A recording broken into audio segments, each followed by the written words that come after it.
The Fuel Excise Tax Podcast, Episode 7. We've been talking a lot about the preliminary steps, and some people may think that it's unnecessary, or maybe we've beat this horse to death too many times. But if you're dealing at the level where you're going to own fuel in large quantities, it's critical that you understand the interaction. For example, there's a concept that threw me for a loop the first time I heard it, and if you're curious about it, it's Internal Revenue Code Section 4081E, which deals with the concept of 4082E. I'll have to look that up. It's either 4081E or 4082E. Deals with the concept of second paid tax. And you're going, what do you mean? So you have this scenario. You have a position holder who has fuel in the terminal. They remove the fuel and put it into a highway transport vehicle or a rail car. They then ship the fuel to another terminal, IRS approved terminal, somewhere in the United States. They offload the highway vehicle or the rail car and return the fuel inside the terminal. Now, by definition, this fuel is now behind the rack, and therefore, under IRS rules, when this fuel is removed from the terminal, it is again subject to tax, because there is no provision in the Section 4081 for the first removal. It is just whenever fuel is removed from a terminal, it's subject to tax. Now, the IRS has said we recognize this situation happens, so they provided a refund provision for the, quote, second paid tax. And this was a very difficult concept for me to understand based on the way the law is written. And looking at how the fuel works, you could understand the problem. Because if you have fuel that is removed at a tax rate other than the maximum tax rate, you could have a problem. For example, if fuel was removed as dyed fuel, it would only be taxed at 1/10 of a cent per gallon, the lust tax, and somehow you cleaned out the dye and then you made it clear fuel and then you returned it to the terminal and removed it a second time, you would have tax that was due at the full 24.4 rate. Minor correction. So I have my dyed fuel, and my dyed fuel is placed in a highway vehicle. Then I take it to another terminal, and I put it behind the terminal rack, and so now it's subject to tax when I remove it a second time. I remove it a second time, and for whatever reason, I say, well, this fuel was subject to the 24.4 cent tax. And in reality, it's only subject to the 1.1 cent tax. So the 24.4 cent tax is what was the second paid tax. So it's the tax that's paid on the second time the fuel is removed from the terminal, not for the tax that's paid on the first time. And so your refund allowed would be 24.4. Let me go through that again. I should have used the simpler example first. If you have gasoline at 18.4 cents a gallon, you stick in a highway vehicle. After you pay tax on the first removal, you send it to another terminal, put it behind the rack, and remove it again. It's subject to another 18.4 cents per gallon because it's motor gasoline. You would be required to pay that money to the Internal Revenue Service. So you, as the position holder, so you're taking your inventory from one position, moving your inventory to a second position in a different terminal, and then paying the tax a second time upon the second removal from your terminal position. Since the tax has been paid twice, you as the taxpayer are allowed a refund of the second paid tax. And this second paid tax is allowed only as a refund on Form 8849, and I believe it's Schedule 6. I'd have to check that. But 8849 is specifically for the second paid tax. And of course, the IRS is very interested in making sure that this is a truly bona fide second paid removal. They have reporting requirements where you have to send documentation to show that you actually paid the tax, which is kind of interesting because then you get into the whole scenario of, well, what happens if I wasn't the position holder at the first terminal? I just pull my truck up to the rack and I say, hey, Chevron, give me a load of fuel. And Chevron says, sure, pull up the truck, and they load me up and they charge me the tax.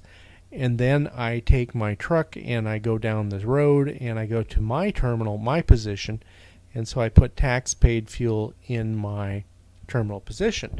The problem being is that I have no record of having paid the tax because I'm not the taxpayer, so I didn't file a Form 720 on that first removal. The IRS has a solution for that. It's a wonderful little form called the First Taxpayer Report. The First Taxpayer Report is required to be provided upon request to any person who buys fuel from a position holder. And the fuel is, then the position holder is required to provide the purchaser with the First Taxpayer Report. But wait, it gets better. Okay, Chevron is the seller of the fuel. They're the position holder. They're the first taxpayer. But they sell it to Brian's Bargain Basement Butane and other blend stocks. So Brian's Bargain Butane buys a tanker full of fuel, and they sell it to Joe's Discount Diesel. And Joe's Discount Diesel then sells it to me. So we have a chain of 4 owners. Chevron is the position holder, paid the tax. Brian's Butane was the second owner of the fuel. Dave's Discount Diesel was the third owner of the fuel, and I'm the ultimate purchaser of the fuel. How do I get my information? I request from Dave's Discount Diesel, because I don't know about Brian's Butane and Chevron to begin with. And Dave asks Brian's Butane, and Brian's Butane then goes to Chevron. Chevron provides a first taxpayer report to Brian's Butane. Brian's Butane then provides a statement of subsequent seller identifying the fuel and gives that statement of subsequent seller to Dave's Discount Diesel. Dave's Discount Diesel gives me the first taxpayer report and Brian's statement of subsequent seller and their statement of subsequent seller to me, which then I can use to file my 4081E claim for the refund of the second paid tax that I paid on the terminal removal from my position. It's as simple as that. That's easy. That is the world of second paid tax. There are similar issues that go on within the biofuel industry and the blending industry that I don't want to go into because I don't understand them that well. I don't deal with them on a daily basis, but it's similar in complexity. The IRS is requiring that first taxpayers provide information to subsequent sellers so that everybody can keep track of the fuel. But you can see it could easily get confusing with multiple sellers in the chain. I think we have the basic concept down. When a gallon of fuel is removed from the terminal, it is subject to tax. Now we're talking about gasoline, diesel, kerosene, aviation gasoline. And we've touched on the subject a little bit that it is not only the fuel itself, but how you're going to use the fuel that may have an influence on its taxable status. For example, if you have a gallon of fuel, a gallon of diesel fuel is used on the highway in a highway vehicle, and it's subject to the 24.4 cents per gallon federal tax, and the driver drives the truck and everybody's happy. But how many of you have seen the large refrigerated semi-trailers? We've all seen them going down the street. What is used to power the refrigeration unit that keeps the frozen foods frozen from the processing plant? It seems like some kind of gasoline engine. In a diesel truck, they use diesel. They have a small diesel-powered refrigeration unit that cools the entire truck. It's not so small because there's not an insignificant amount of fuel that is used on those refrigeration units. And that's been a contentious issue with the IRS and the trucking industry, because the trucking industry says, well, we use lots and lots and lots of fuel, and we should get a refund for that fuel because that is fuel that is not used on the highway, that is used for refrigeration purposes. And if we look at our handy publication 510, again, I don't plug the IRS very often, but I'll plug them for the IRS publication 510. Publication 510 has a handy chart which tells you about the types of use. The type of use chart happens to be on this version of publication 510, page 17. And type of use includes all of the activities that fuel is used for, which provide for exemptions from the tax or part of the tax. For example, item number 1 is fuel used on a farm for farming purposes. Item number 2 is off-highway business use. For business use other than a highway vehicle registered and required to be registered for highway use, other than use in mobile machinery.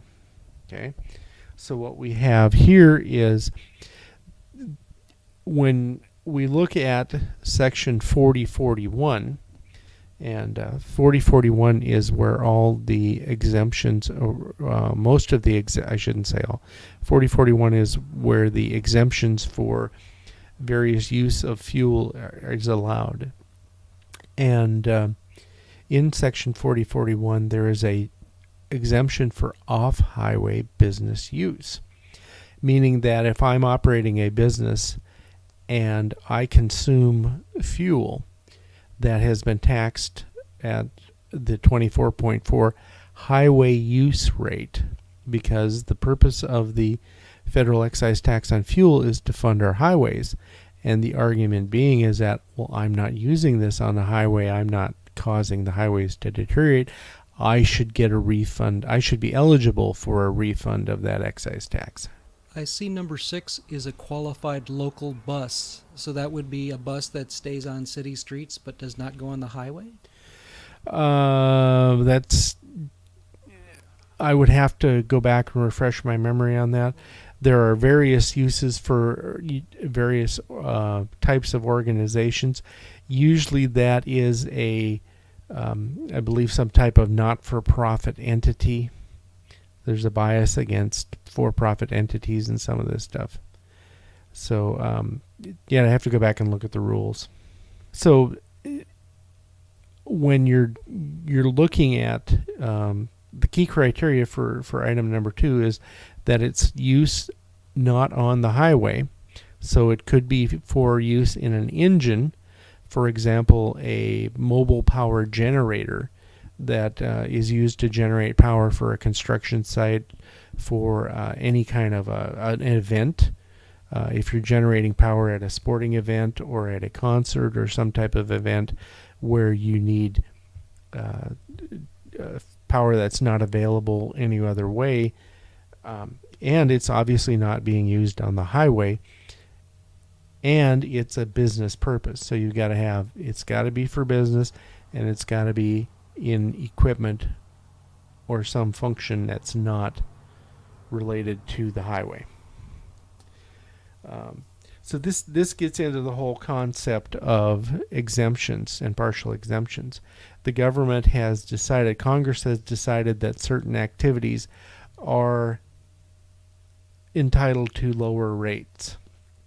And Publication 510 does a very good job of exploring these exemptions. For example, surprise, surprise, they have said that fuel exported from the United States is not subject to tax. And you need to go into it and look at what's the definition of export. Can I drive my car, can I fill up my tank in Seattle, Washington, and then drive north 50 miles and cross the border into Canada and claim an exemption for the fuel in my car? And the answer is no. They've covered that example. They specifically exclude fuel. What they're talking about export is that you have a tanker truck that you fill with fuel in the United States and you drive into Canada. That would be allowable as an exemption, provided it's for a business use, such as a purchase and for resale, or for use in your activity in Canada. So the an example. Cats! God, eesh. That's staying in. There was blood drawn on that event. The question comes in. Okay, I'm a gas station operator, and I operate gas stations in Canada, and I operate gas stations in the state of Washington. So there's several large refineries outside of in Puget Sound, and I go to the Arco refinery at Cherry Point, Washington, and I pick up a load of diesel, and I drive it to just up the road to Bellingham, Washington, and I offload it in the United States, in the state of Washington. I turn around with my empty truck. I go back to Cherry Point, and I load up the truck again, and I drive it a little bit north of Bellingham across the border into Vancouver. And I drop this load of diesel into my gas station that I have in Canada. What do? That's a great it's a great example, because when I pull the fuel for the from the Cherry Point terminal, let's make it simple and saying I'm buying from Arco at the rack. So Arco is the position holder, and Arco is going to collect the tax. They're going to collect the federal excise tax. They're going to collect the Washington state excise tax. They're going to collect sales tax if that's appropriate, because I, as the truck driver, let's make it simple and say I have my own truck, so I drive it over there. The terminal operator is required to issue a bill of lading, and the bill of lading has to be signed by the truck driver, and the truck driver says, I am picking up fuel and I'm going to deliver it just over the road in Bellingham, just down the street in Bellingham, Washington. And the next load, I go to the Arco terminal, get my fuel, get my bill of lading, and I say, I am taking this fuel into Canada and going to sell it there. Arco says, that's fine and wonderful, and they then bill me the federal excise tax for the United States, and they bill me the Washington state tax and any appropriate sales tax if that goes into effect. So now I have a load of fuel that I take across the border into Canada, and it has U.S. taxes on it. Under the rules of the U.S. Customs and the Constitution, and I am allowed, the U.S. cannot impose a tax on Canada. And Section 4221 covers the allowability of a tax on a product that is exported and the circumstances under which there is a refund available. Because obviously, using a personal auto example, if you fill up your car with gasoline in Seattle and then drive into Vancouver to go vacationing and drive around, you're not entitled to a refund because that's in the tanks of the vehicle and it's not for export, it's for consumption, which is different than filling up your tanker truck and taking it across. Since this is a business activity and you are engaged in foreign trade, meaning that you are actively exporting or conducting business for foreign trade, no tax is applicable to the fuel that you have exported. And specific regulations are on point on this, in that the owner of the diesel fuel, when it crosses the border, is allowed to claim the refund for the excise tax on the fuel. And assuming that you're not a licensed exporter from the state of Washington, you would have to file an individual refund claim with the state of Washington saying, yes, I exported this load of fuel into Washington, and then Washington would refund you the tax on the fuel. That seems like a reasonable way to handle it. That is pretty well. We haven't gotten into some of the environmental tax issues, but we'll save that to a later point. I've noticed the IRS tends to be pretty reasonable about working out your issues, but you have to pay them first. Pay them, then we'll decide if you deserve a refund. But trying not to pay is not a good idea with the IRS. And that has been the attitude of the IRS, and part of the concept behind moving fuel, the taxation point, moving it to the terminal. That way, you're always asking for a refund, as opposed to the IRS having to hunt down and collect it. This puts the IRS in the stronger position, and you're having to ask and fight for your refund. So an example. Cats! God! Eesh. Let's break there. Show notes and more info can be found at the Journal of Recreational Accounting. Google knows where it is.